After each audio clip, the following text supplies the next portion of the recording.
সিম নিয়েছি, সেভাবে আঁশ ছাড়িয়ে নেব। ছুরি দিয়ে এইভাবে একটু ফাঁকা করে নেব। দানাগুলো বের করে নিয়েছি। কাঁচা ছোলা নিয়ে নেব। 4টে কাঁচা লঙ্কা নিয়েছি, এর দানাগুলোও দিয়ে দেবো।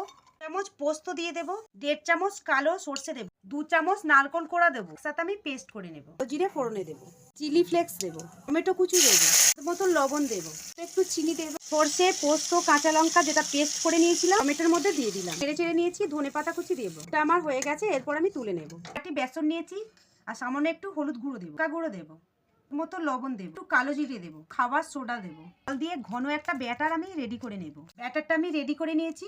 একটু পুর নিয়ে সাবধানে এই সিমের পেটের ভেতরে দিয়ে দেবো। সিমগুলোর মধ্যে পুরগুলো আমি ভরে নিয়েছি। পুর ভরা একটা সিম নিয়েছি, ব্যাটারটা লাগিয়ে নিয়েছি।